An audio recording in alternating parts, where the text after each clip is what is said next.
Hey there, everybody, and welcome back to Empowered Aging. I'm your host, Dr. Elise Snipes. Today, we're talking about 20 simple steps to maintain or even improve your thinking and memory. In order to slow cognitive decline, we need to reduce stress. Get 7 to 9 hours of quality sleep each night. Sleep helps clear toxins from your brain and reduces stress, which reduces inflammation, including in your brain. It balances hormones and supports memory.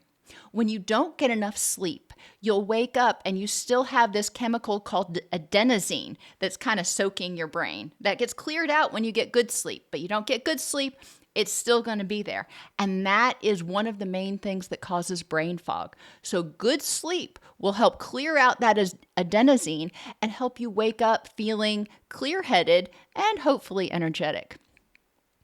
Eat brain-healthy foods every day. Include colorful foods. Aim for having 3 colors on your plate at every meal, preferably from fruits and vegetables. Obviously, you can still have your meats and your everything else, but you want to have color. Antioxidants are basically in those colors, and the more colorful, the more richer, darker the colors are, generally the more intense the antioxidant ability is of that particular food. Berries, leafy greens, nuts, fish, and olive oil all have antioxidants and omega-3s in them.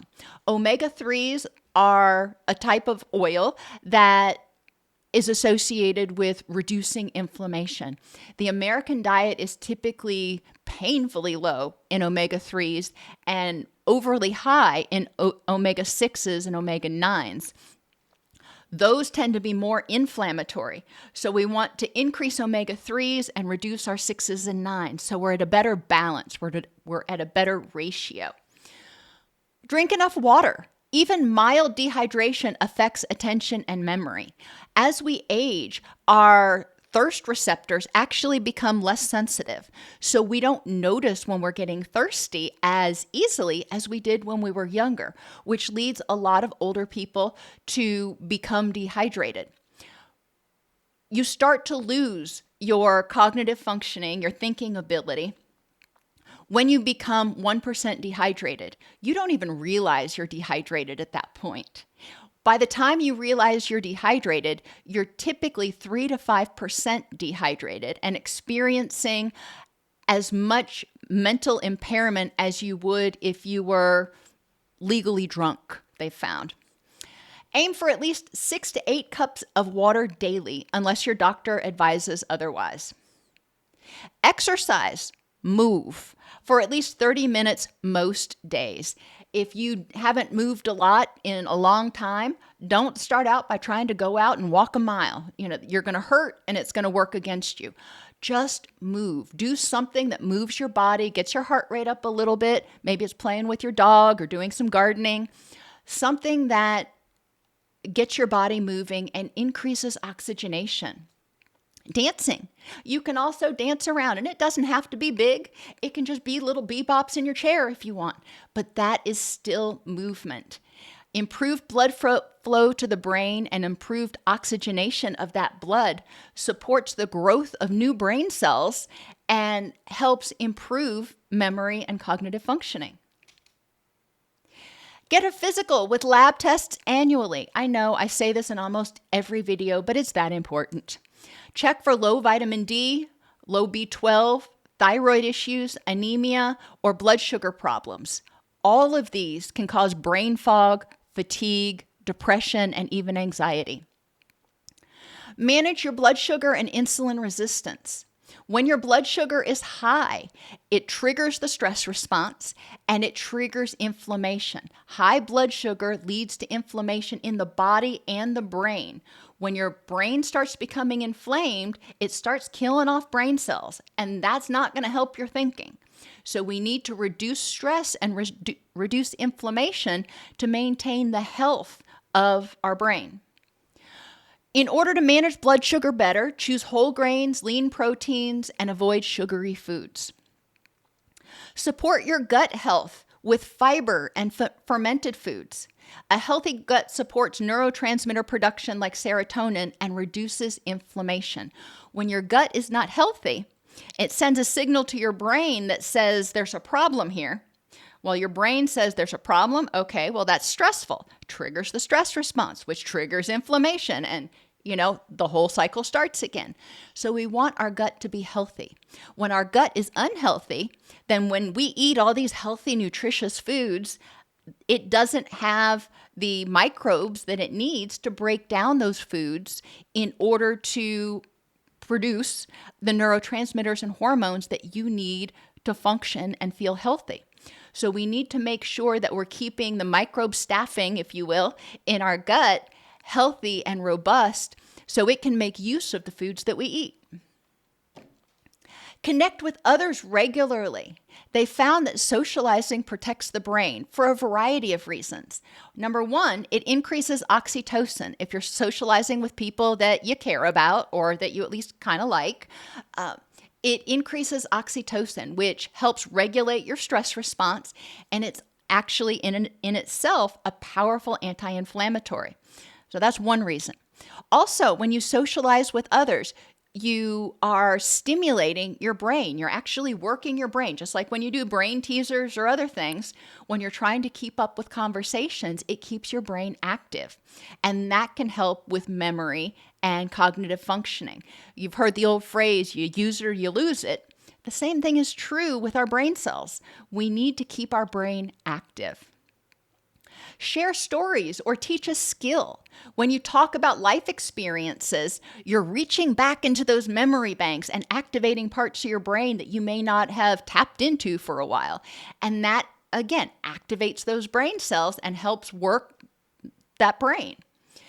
When you teach, that activates a whole different part of your brain and strengthens your self-esteem when you feel like you have something to offer people, when you feel like you can teach them something, whether it's how to crochet or how to get your dog to sit or how to cook something or whatever you're teaching them, that can strengthen self-esteem. And it actually, again, strengthens those parts of the brain that are associated with teaching and learning. Laugh and play games together. Laughter reduces cortisol, which is the stress response, and laughter also increases endorphins and often oxytocin. All of these things help reduce inflammation, and they boost dopamine, which make you want to do it again. When we have increased good feelings, increased dopamine, increased endogenous opioids, which are our feel-good chemicals, and we have reduced cortisol, it's a whole lot easier to remember. I've talked before about how when we're stressed, we're trying to run away from that threat, run away from that angry lion. We're not worried about thinking and remembering and problem solving and all that other junk. We want to survive. So when you're stressed, you're not thinking clearly. That's just the way it works. You need to be able to reduce that stress so you can get into your thinking mind, so you can get into your wise mind and be better able to commit things to memory and problem solve and think clearly. Practice daily gratitude.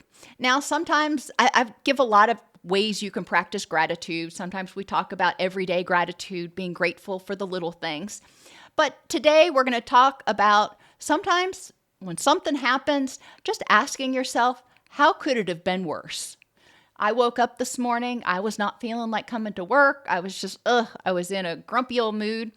And I thought to myself, how could it be worse?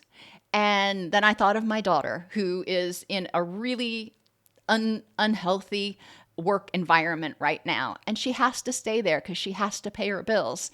And recognizing that, I'm like, okay, compared to what she's going through today, I got a cakewalk. So I can get up my butt up out of bed and do what I need to do. Manage stress. Chronic stress shrinks parts of the brain. Remember, I said stress increases inflammation. Inflammation increases cell death in your brain. So your brain actually shrinks.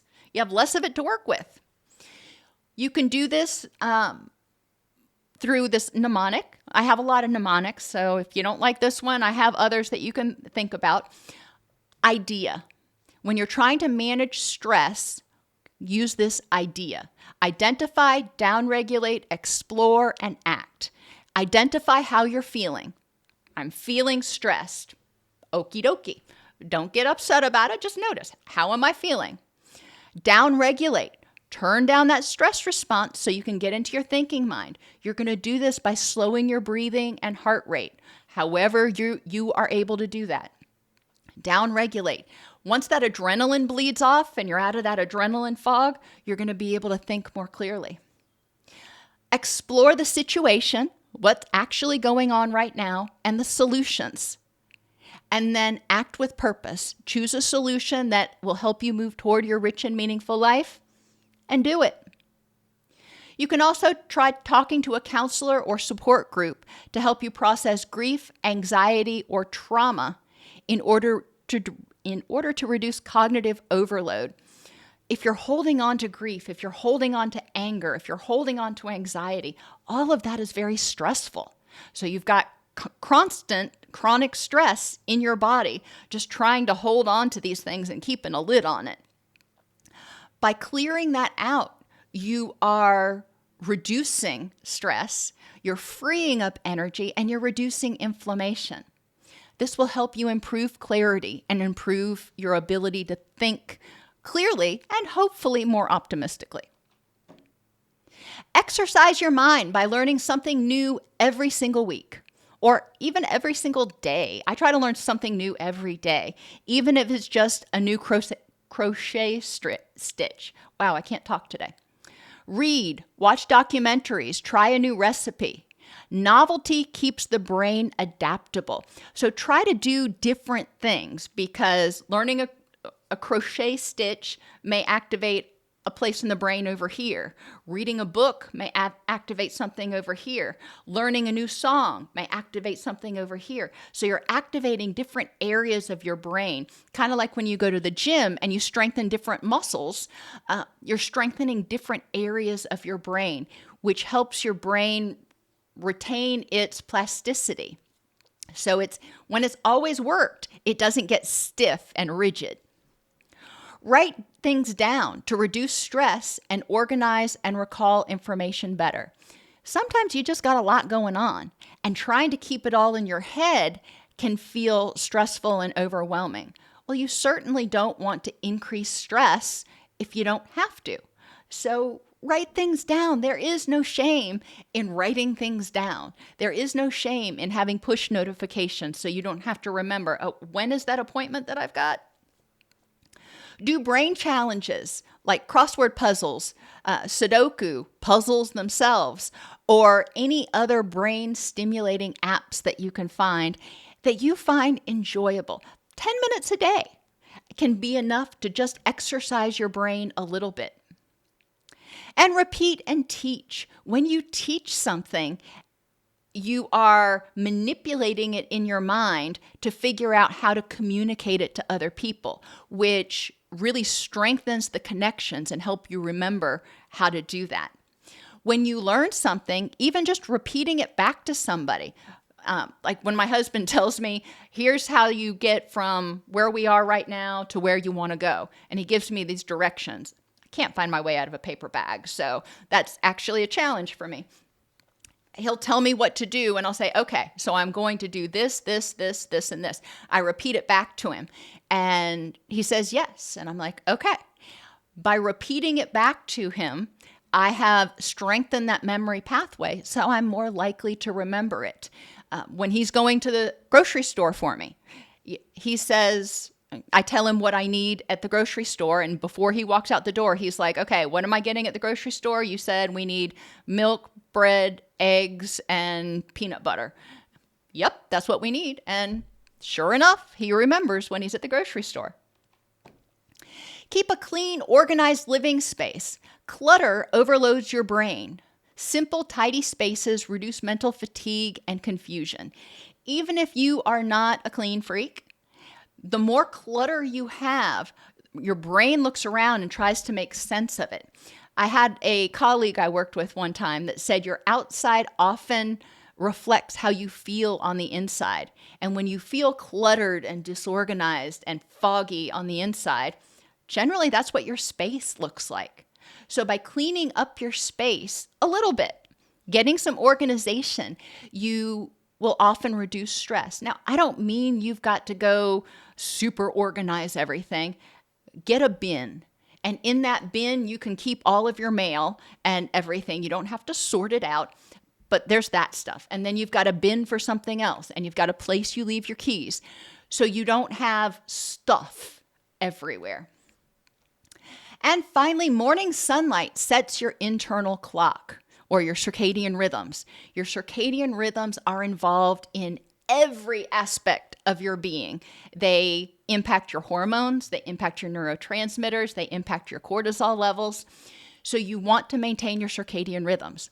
Morning sunlight lets your body know, hey, it's time to be awake.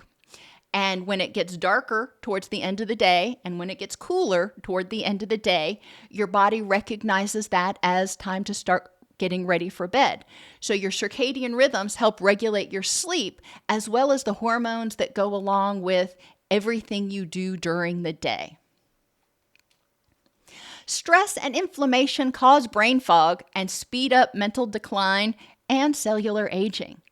Mental decline causes stress and inflammation. When you're having difficulty thinking and remembering, it's frustrating and it's stressful, which ramps up our stress and ramps up our inflammation and speeds up the cognitive decline. We've got to break that cycle. Reducing stress in each piece of life, physical, interpersonal, emotional, cognitive, and environmental, can help your body and brain function better, reduce inflammation, improve your thinking, and improve your mood.